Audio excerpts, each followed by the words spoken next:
Now, a couple of days ago on Twitter, you might have stumbled across this tweet. 9:12 p.m, Hitler is now leaving the beer hall earlier than planned to catch train to Berlin. Elsa's bomb timed to explode in 8 minutes. But fear not, Hitler has not come back from the dead. It's just one of hundreds of tweets from an enthusiastic World War II historian, Alwyn Collinson.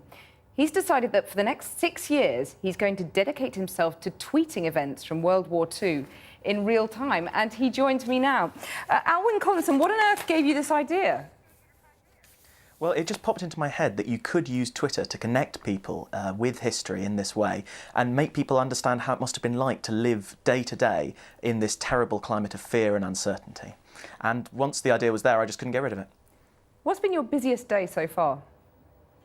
It was the 26th of September. That was in 1939, that was when Warsaw was invaded for the first time by the Germans. And I think I sent about 40 tweets then because there were so many stories that I just felt that I couldn't leave out.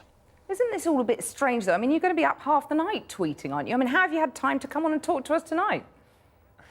I schedule them in advance, so it only takes me an hour or two every day to book in all my day's tweets, and then they're posted for me automatically. Even so, isn't it a little bit strange?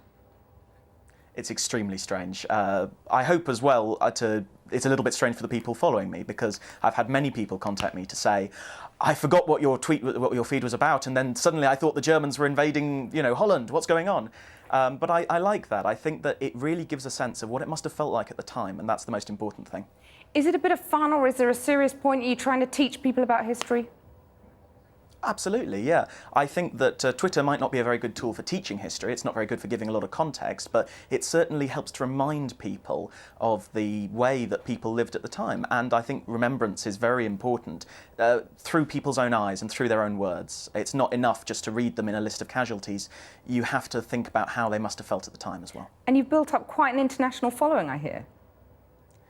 Yes, it's being translated into 3 languages now, Spanish, Portuguese and Russian, and I've got some more hopefully on the way. I'm amazed by how much international interest there is. And go on, how many followers have you got on Twitter? Well, it was 76,000, I think, about an hour ago. Many more than me. But how do you well, I'm sorry about that. I'm gutted.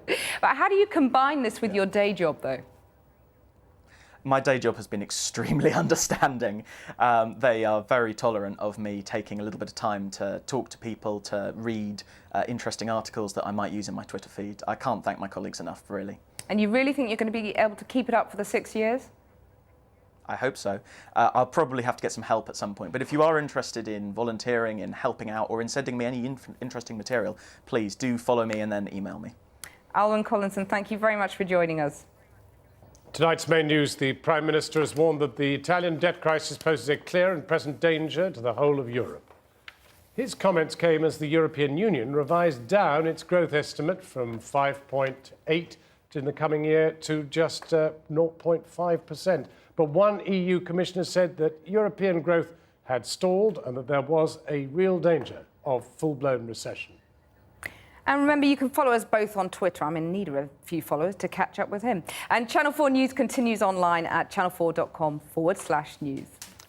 We're back tomorrow at 7 o'clock. Until then, from Kathy, begging for tweets, and from me, also begging for tweets, that's Jon Snow C4. That's Channel 4 News. Good evening.